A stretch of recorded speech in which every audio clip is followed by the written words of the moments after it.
Nourish. I'm Alli. I'm a nutritionist and a yoga teacher and author of the Smoothie Book, and I'm here to talk to you every week about nutrition topics. This week is all about tomatoes. Tomatoes are in season right now. We're going to talk about the history, the health benefits, and then we're going to do an awesome recipe for tomato cornbread. It's actually called spicy tomato cornbread. I'm not going to make mine spicy because I want the whole family to eat it, or to be able to eat it and enjoy it. So I'm making tomato cornbread, which I've never had that before, and it sounds really good and interesting. So here we are. Welcome to the show. So if you have any questions or comments during the show, please put them in the chat. I love having conversations during the show. It's even more fun when it's interactive. So put some questions, put some comments. Here we go. Let's talk tomatoes. I've been super excited and I've been anxiously awaiting to do an episode on tomatoes. So I've just been waiting for them to get in season. Our garden has them popping up everywhere. I requested last year that we just do sun golds this year because those are just like little pieces of candy. And everybody likes them in our house, and our friends that visit like to just go pop some. And my brother, he likes to have tomatoes when he visits too. So anyway, we are going to be using those in our recipe today. But you can also use cherry tomatoes, any kind of small tomato. Okay, let's talk tomatoes. So what is a tomato? A tomato is a fruit. We'll talk about that in a second. How some people say vegetable, some people say fruit. Tomato is a fruit from the Nightshade family and is native to South America, where it was originally growing in the wild.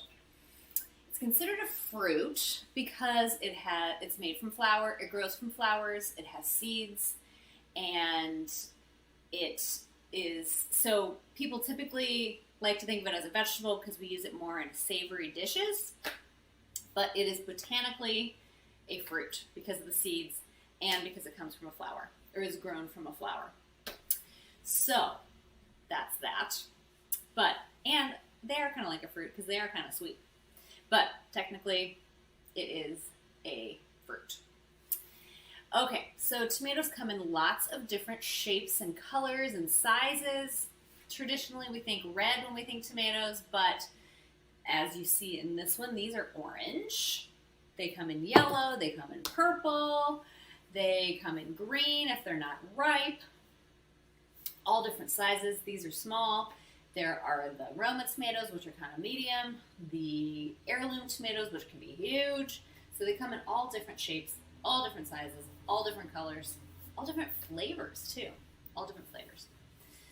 So that's the tomato. So let's talk about history. So the wild ancestor of the tomato is native to western South America.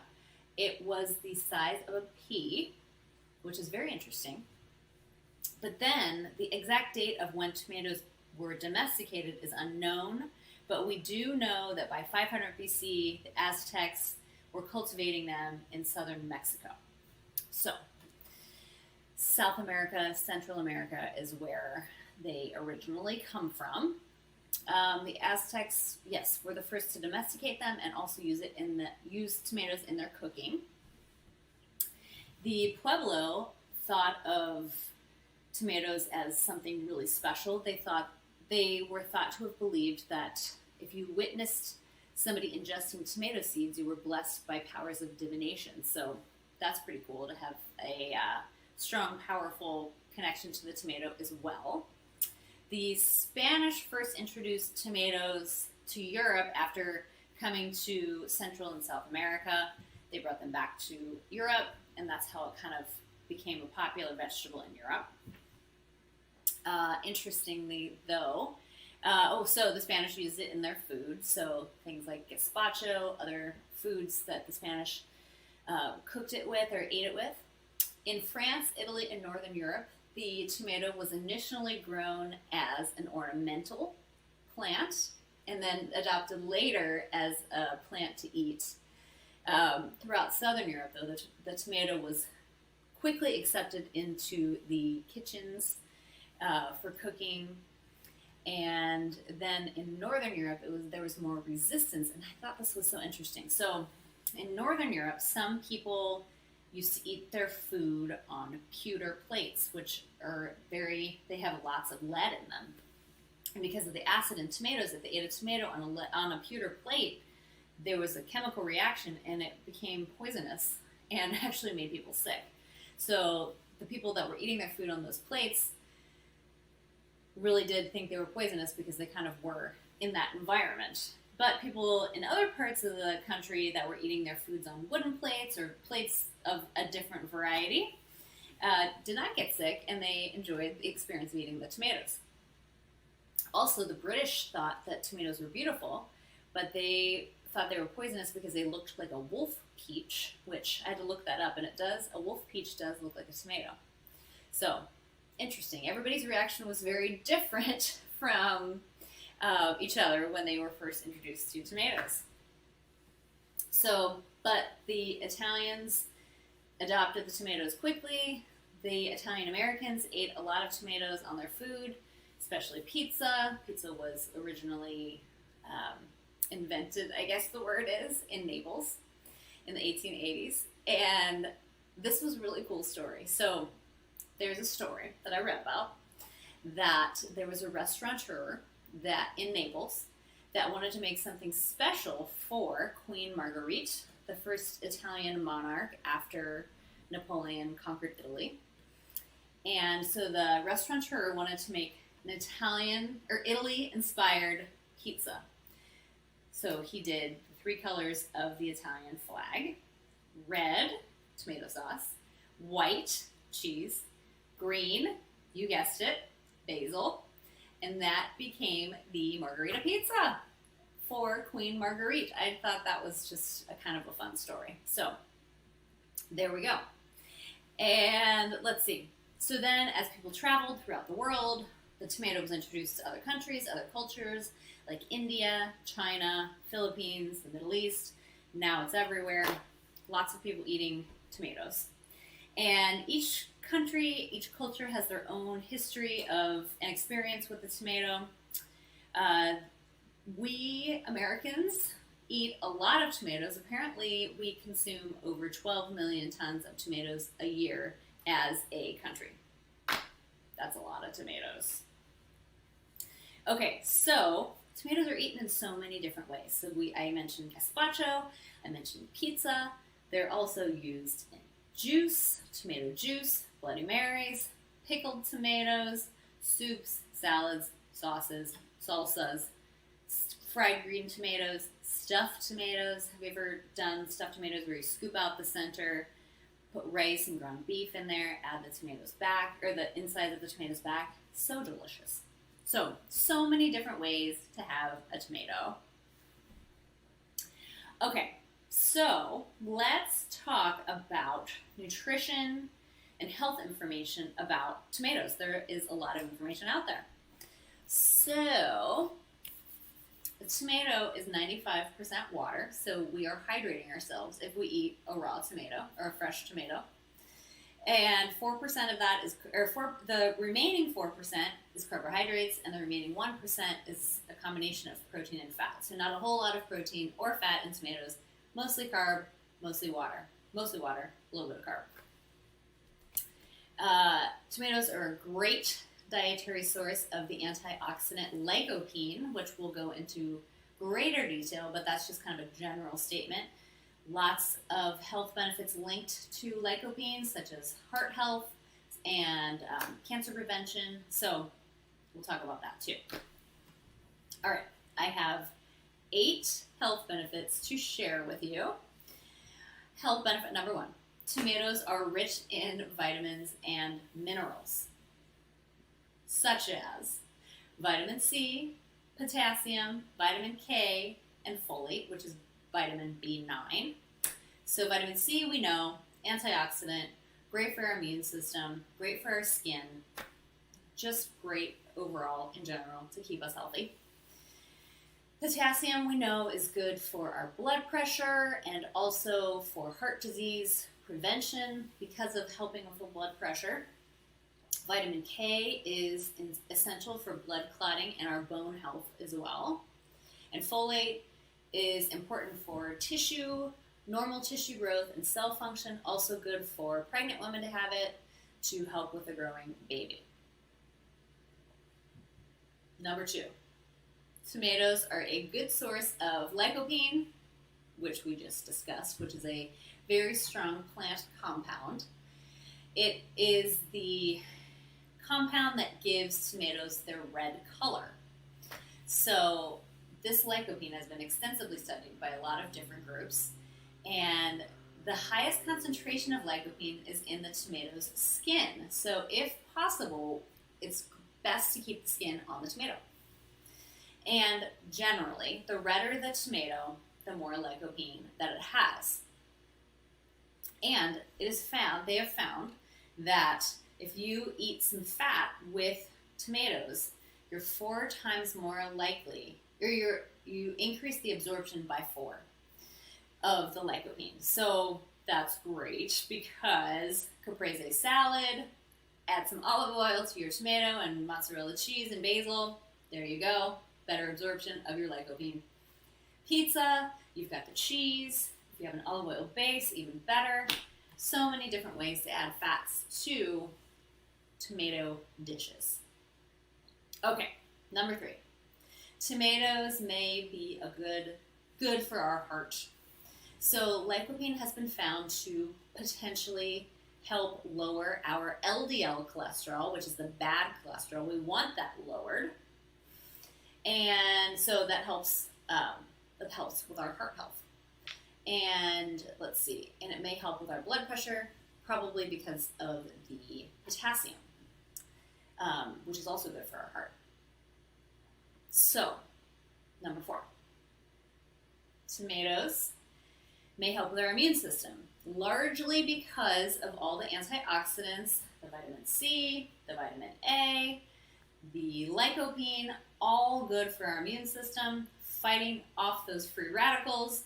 We know that we're exposed to free radicals in our environment and in our food, other foods, processed foods, things like that. So having foods rich in antioxidants we know is good. I probably say that every week. You're probably getting tired of me saying that. But we want those antioxidants in our life. Okay, number 5. Tomatoes may help with our eye health. So tomatoes are rich in beta-carotene, in lutein, zeaxanthin, I always say it wrong, zeaxanthin, which help protect our eyes from things such as macular degeneration. That can be an eye issue that you could get later in life, and also helps protect our eyes from that strain that we get from looking at screens a lot. So tomatoes are good for that, some studies say. Okay, number 6, tomatoes may help keep our blood vessels healthy, which may then help prevent strokes. Reason for that, tomatoes may help decrease inflammation. That's good for our blood vessels, may boost our immune system, also good, may help lower our cholesterol, we already said that, cholesterol levels, and keep our blood from clotting. All good preventative measures for preventing strokes. Number 7, tomatoes may help with our skin. So the lycopene, back to the lycopene, is good for our skin because it may help protect against sunburn, which is good. We don't want to get sunburns. Last but not least, number 8, some studies have shown that tomatoes and tomato products may help prevent cancers such as prostate, lung, and stomach cancers. So there are lots of studies out there about that. So that's a good thing. Okay, so we're going to talk about storing tomatoes and the process of ripening them commercially and at home. So the best way to store a tomato is not refrigerated, not washed, out of direct sunlight. So basically somewhere in your kitchen that's not getting a lot of sun is the best, which is interesting because there are some tomatoes, little tomatoes that I buy for Joaquin, my son, And on the bag, it specifically says, do not refrigerate. But I always do, because I just feel like it's going to last longer. But apparently, the best way to store them is out of the refrigerator. It's recommended not to refrigerate them because that takes away from the flavor. But if you don't think you're going to use them as quickly as you'd like, I think it's okay to put them in the fridge. And if a tomato is not yet ripe, you can always put it in a brown paper bag. That quickens the ripening process. So this is interesting. So when tomatoes start to ripen, they produce a gaseous hormone called ethylene, which is naturally occurring. And when tomatoes are commercially grown, they are picked when they're still immature, when they're still green, so that while they are transported, they are just kind of frozen in time.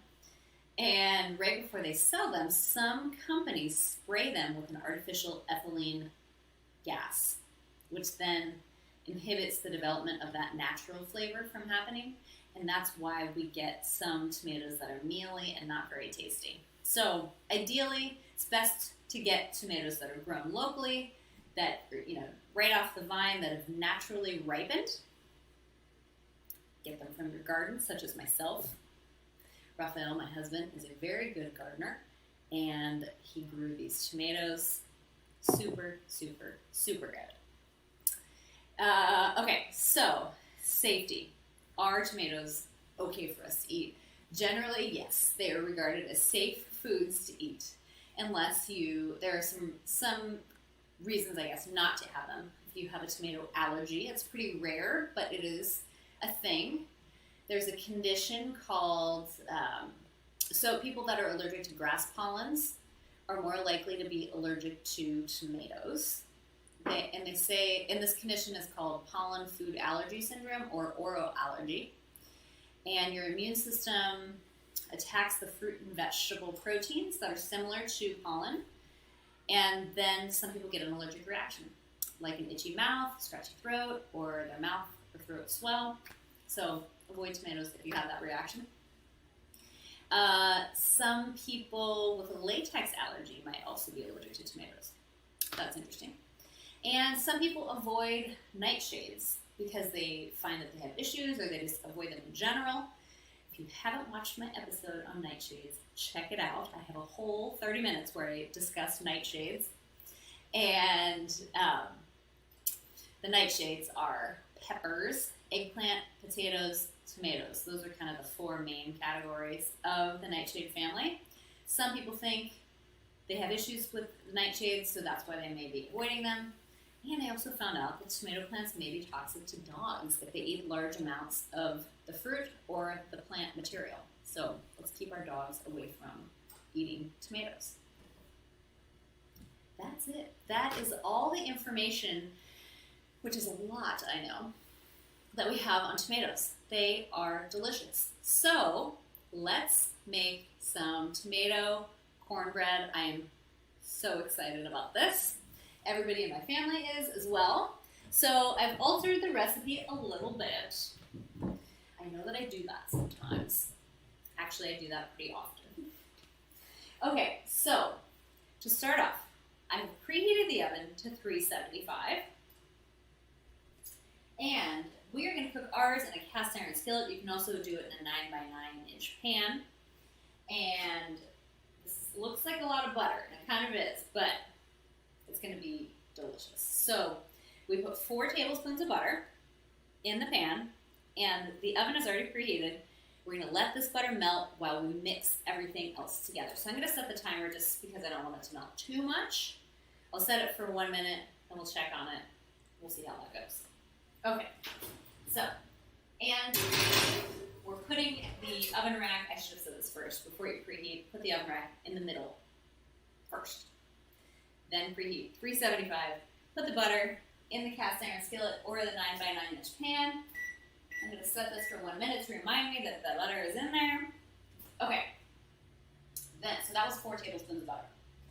Okay, 1.5 cups of medium grind cornmeal. This is such an easy recipe, not that many ingredients. Then, 1/2 cup of all-purpose flour. Here we go. We're doing the dry ingredients first. Okay. Oh, and I gotta bring my tomatoes back over here, the star ingredient. Okay. 1.5 teaspoons of baking powder. Got that right here.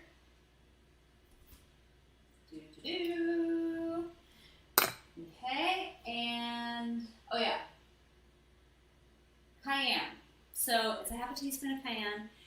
Normally I would put it in there, but my 3-year-old I don't think would like that spice, so I'm going to not put it in. But if you want the spicy, put it in. Okay, let's check on this. Let's check on this butter. They look like little butter pillows. Okay, you could use 1 more minute. All right. And 1.5 teaspoons of salt. So you're supposed to use unsalted butter. I use salted butter. So I'm just going to put a little bit of salt in because I know that that's important, but not as much as the recipe calls for because I'm using salted butter. Okay. There we go. So we've got the dry ingredients. I'm just going to stir them together with a fork. I like to use a fork because then everything seems to get evenly mixed. Maybe I'll add a little bit more salt. Oh, that's good. Oh, there we go. All right, it is very nicely mixed. Okay. Next, we're mixing the liquids. So we have 1 1/4 cups of milk. Okay, I think this butter is going to be ready now. Let's check it out. If you're using a cast iron, be sure to use your oven mitt. Everything's orange today. Okay. Oh yeah, that is nicely melted. And I like to just put it there to just remind me, again, that it's hot. Don't want to burn ourselves. Okay, we've got 1 1/4 cups of milk. I use goat milk. You can use whatever. And 2 eggs. These are farm fresh eggs from our garden, or from our chickens. They live near the garden. I'm whisking this a little bit, and I'm going to pour this into the milk. The directions say that that's what they do, and that is kind of easy because then you can just pour it really easily. Okay, so we're whisking, whisk, whisk, whisk. Stir milk mixture into the dry ingredients until well combined. Okay, I think, okay, let's just make sure it's totally whisked. All right, now we're going to stir this into our flour mixture. Okay, here we go. This is gonna be good, everybody. I'm super excited. It's so fun. So this recipe is on relish.com. It is called Spicy Tomato Cornbread. It is a Serious Eats recipe, and I think it's going to be seriously good.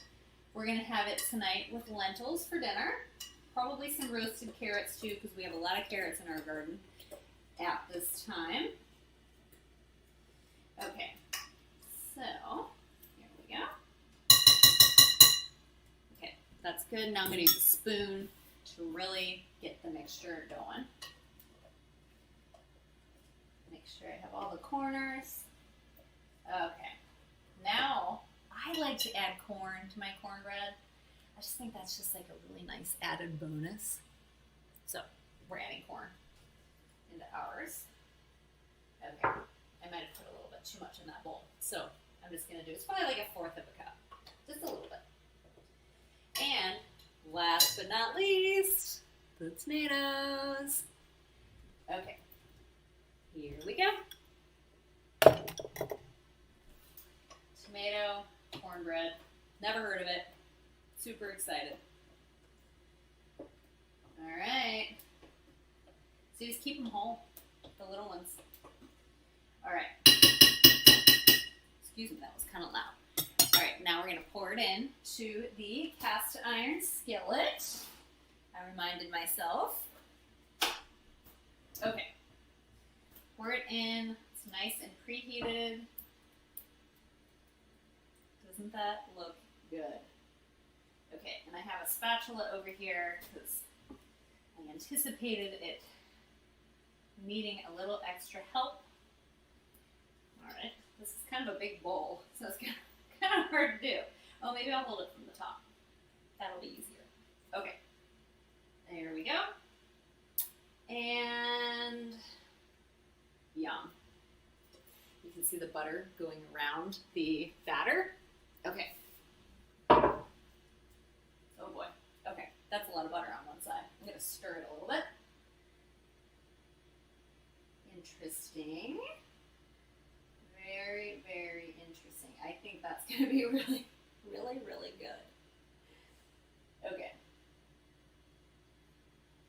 And it helps with sticking on the bottom as well, but I think this is good to stir it around a little bit. All right. There we go. And I'm going to even out the tomatoes a little bit so everybody gets a bite of tomato with their cornbread. Okay. Trusty, actually I'm going to put 2 on so I can use 2 hands. Okay. Put it in here. Again. Oh my goodness, this looks so good. And we bake it for 30 minutes. I'm going to do 25. I always just like to be safe.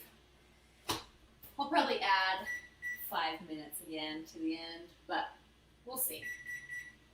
All right, I'm going to grab my chair.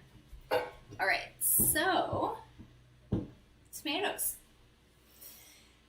This is going to be so good. All right, I'm going to give you my Instagram handle because this is not going to be ready by the end of the show. Okay, whoops. Instagram is at Alli Shercliffe. Okay, so check out my posts this week because I will be posting a picture of the final product. Can't wait. It's going to be so, so good. All right, so tomatoes, originally from South America. First domesticated tomatoes were in southern Mexico. The Aztecs were recorded as the first ones to be domesticating tomatoes. Then tomatoes spread all over the world. We, as Americans, consume over 12 million tons a year. That's a lot. And lots of good health benefits. The star is lycopene that we find in tomatoes. It's a good, strong antioxidant that can help our heart, help our blood pressure, help our cholesterol, help prevent different cancers, maybe help our skin, help our blood vessels, help our eyes. So many things. And it's 95% water, so hydrating if you're eating a fresh tomato. Best to store them at room temperature. And let's see what else. And generally, great, delicious, and especially if you have them in your garden. Thank you all so much for joining the show today. Go eat some tomatoes. Have a great rest of your day, and I'll see you again next time. Okay, bye everybody.